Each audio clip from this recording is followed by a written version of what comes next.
Hey guys, welcome back to Trekyards. I'm Captain And I Foley. am Commander Cockins, and we are trajectorying, gatewaying, moving across the galaxy of the internet. We are in every part of the world at the same time. If you open up this video, it is amazing technology. The gateways of the internet. We're actually talking about the Sikarian Trajector, Sikarian Gateway that we saw in the last episode of Picard on the Borg Cube. Now, at first glance, the episode, and you'll go into the details in a minute, but the first glance I watched it, you watch the episode, and spoilers, they get to the point at the end where they walk in the Queen's chamber of some form, and they explain that there's this device, Sikarian Trajector, which is her escape route. Cool. And it plays like, oh, it's new, moving on. There's no sort of recognition, there's no sort of special. It feels like a MacGuffin device. MacGuffin is an easy thing. You know, how do we stop the universe? Oh, this crystal will stop the universe. That's a MacGuffin. It's just something created for the plot.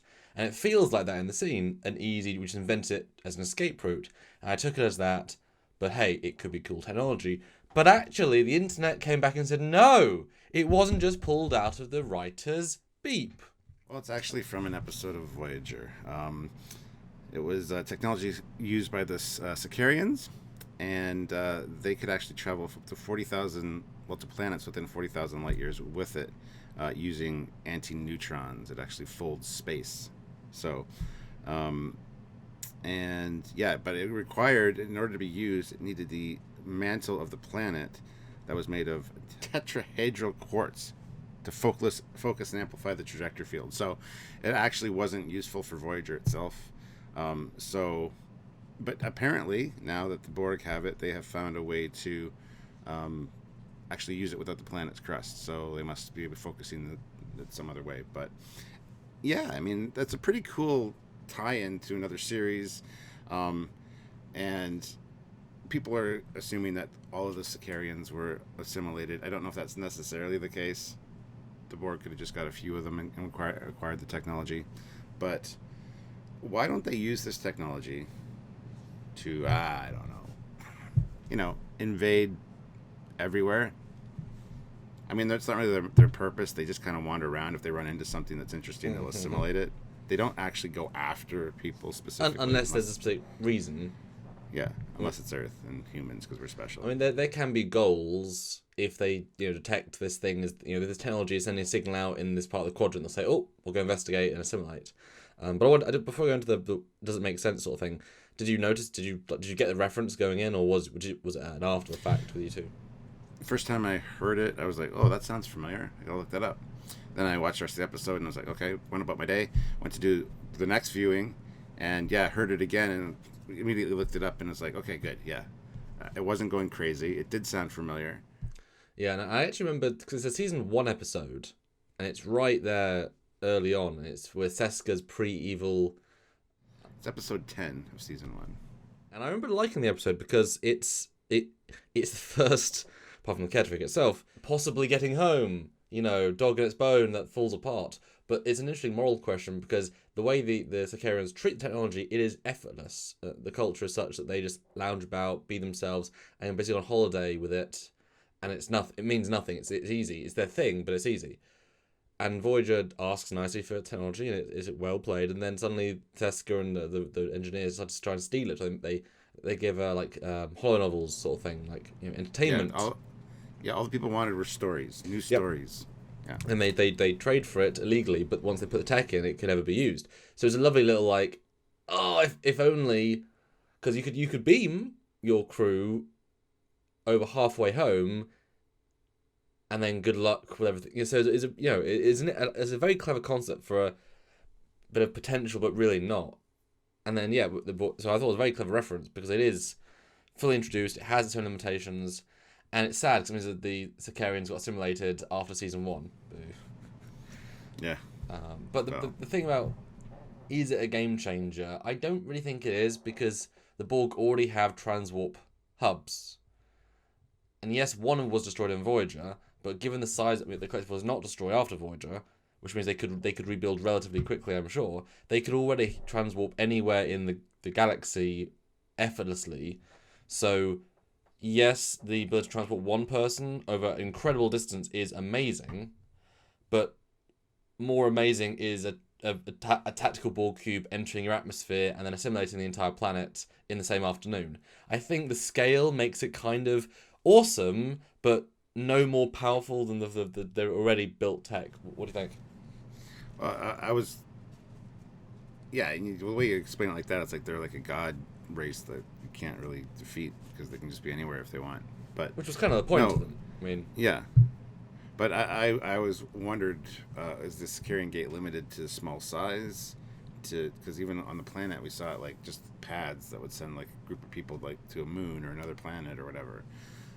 So if that's the case, like they can't send a whole cube through it or anything. And I don't know if it was able to stay open so you could launch like hundreds of troops through or just like a couple at a time. I don't know what the limitations are of it.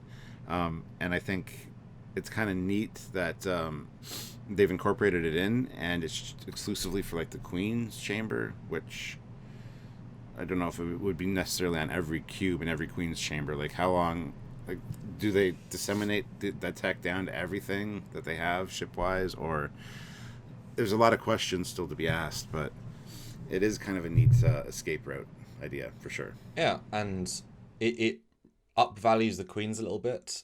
You know, there's a whole lot of different. I mean, we've talked and Trekker about the Queen and how the function is. Obviously, we all have our own personal headcanon, but the way I interpret the Queen is it's an AI construct that controls either the entire collective or a certain amount of the collective, because it's impractical to say all of it, but at least has sort of an active sense of direction for them. But it itself is not a real.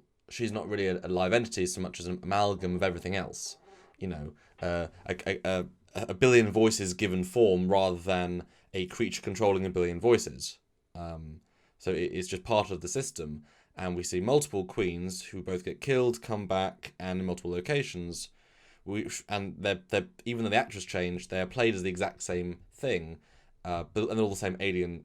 It's an alien creature that isn't human, that can be completely separated from almost all of her form, either implying she was genetically created so that she could be whateverable, or as a race they found, and that race was chosen to be suitable that could deal with all the billions of voices and be disassembled, la. So it's a very specific role creature, but if there's the ability for the Queen to leave a cube in a situation, then that does upvalue the singular Queen. Now it could just be a very simple situation of, Unimatrix 1 has certain reach, and if she wants to personally oversee something in the Gamma Quadrant, then yes, you could transwarp it in a few days, hours, minutes, or just go into your chamber and then pop over and be more active in your. And I'm sure there's lag when it comes to controlling cubes, drones, whatever. So if you can just pop over, it's like moving your server farm right into the primary place and then plug into Ethernet. It's suddenly getting quicker.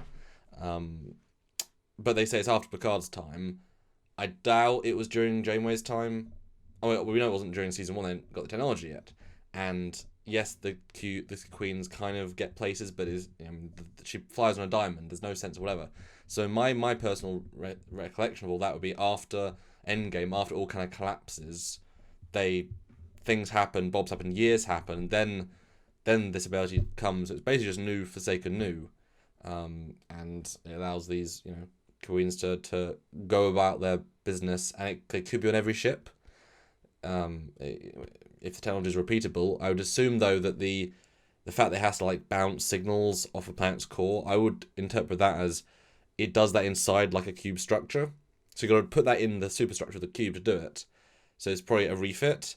And the bigger the ship, the further the distance, because the more you can refract. So if you're in a sphere, you can do a certain jump. But would she ever want to travel in a sphere for the sake of it when there's a cube nearby? Well, I have the feeling that this portal is specifically for her escape, and if she is aboard a cube that's about to be destroyed or whatever, it's not necessarily just for traveling to cubes. That's kind of the vibe that I got. It was more of an escape room. But if you could just pop over, why would you want to slowly transwarp when you could just pop? Well, yeah. Matter of convenience. Yeah, but you like the Borg Cube you're on, you did the wallpaper the way you like, Yes, that repeating fractal pattern really is a keeper. But I also don't get the sense that was her personal chamber, because it's not remotely looking like a personal chamber. That looks like a personal transporter, like I said, escape room. But I like the fact that it upvalues the Queen, that maybe Voyager did genuinely hurt the Borg enough that they can't rely on making new queens as efficiently, and therefore every queen they had in storage, because I'm sure there's like a frozen chambers where there's just these body parts, and they just pull them out of storage and then boot them up, and then there's the new queen. Maybe they're more rare now. Maybe it's hard to produce them, or they just don't. Yeah, because we always assumed there was never just one queen. There was like multiple queens, just spread over the whole collective. Not a lot. Like maybe 6.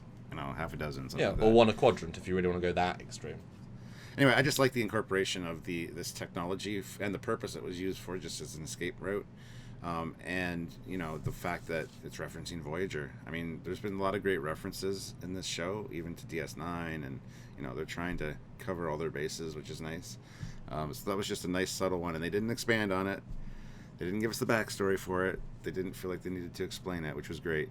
If you know it, you know it. If you don't, you don't. So yeah, but when you realize what it is, you're like, oh, excellent.